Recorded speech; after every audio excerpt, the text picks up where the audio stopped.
Hello everyone, Mike Rempel from Another Set of Eyes with today's Excel Bytes blog post. Today we're going to take a look at sparklines, how to start them, some tips in using them, and maybe some things that you didn't know about them. So let's take a look. So here I have a few different regions in January through December, mostly positive numbers, some negatives. I'm just going to highlight the data and go to Insert, and there's a Sparklines group. So I'm going to click on Line, and it's going to ask me where I want to locate the Sparkline. So I'm going to just click in the area in column N, say OK, and now Excel has put Sparklines in the area from cells N2 to N7. I'm just going to widen it a little bit so they look a little more easy to see, and I'm going also to increase the height of those just to make them a little more visible.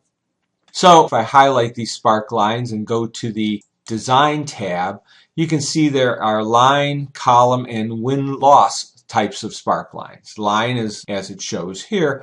Column converts it to a column type spark line.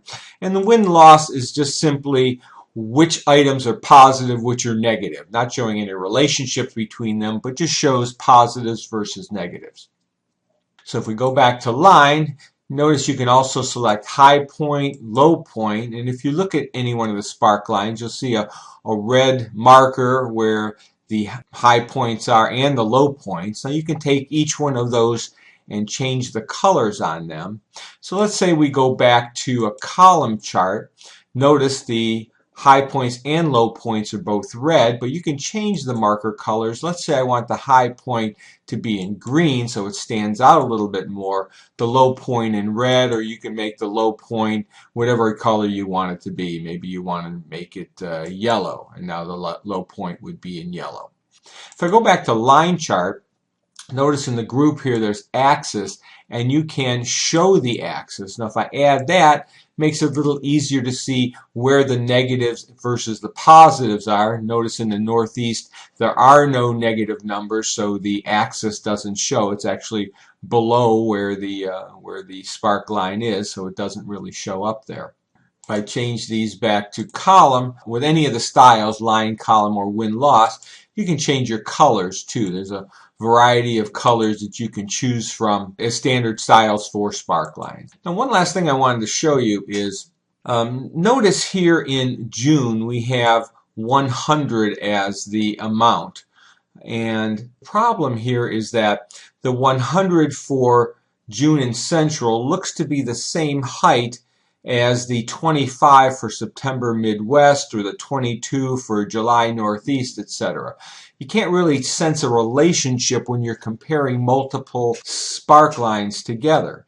So one way to deal with that is highlighting the spark lines, select the axis drop-down, and notice there's two sections here, vertical axis minimum value options, and you can select same for all spark lines, and vertical axis maximum value options, same for all spark lines. So if I chose the same for all spark lines, now that makes them all proportional. So maybe that 100 is 60.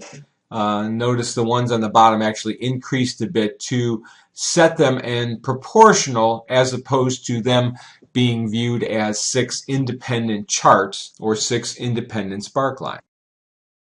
So one last item I did want to show you. Let's say you have a line spark line, and for June where we had 60, let's say there's just nothing there, there's a gap there. Notice how Excel shows a gap.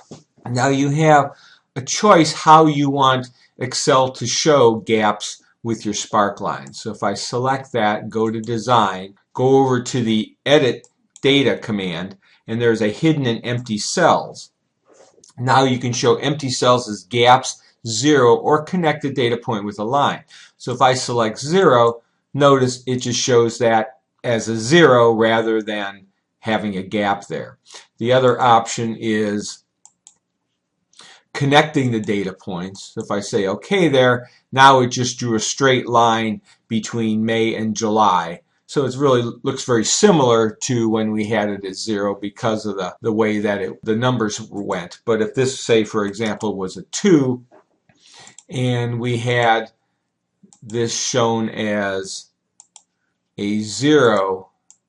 Now it goes down to 0 and back up, as opposed to showing it as just connecting the lines. Now it's just going to go straight from the 10 in May to the 2 in July as a straight line. And there you have it. I hope you like what you see. If you do like what you see here, please take a minute to share this post on your favorite social network. I can be found on Facebook, Google+, Twitter, LinkedIn, and YouTube.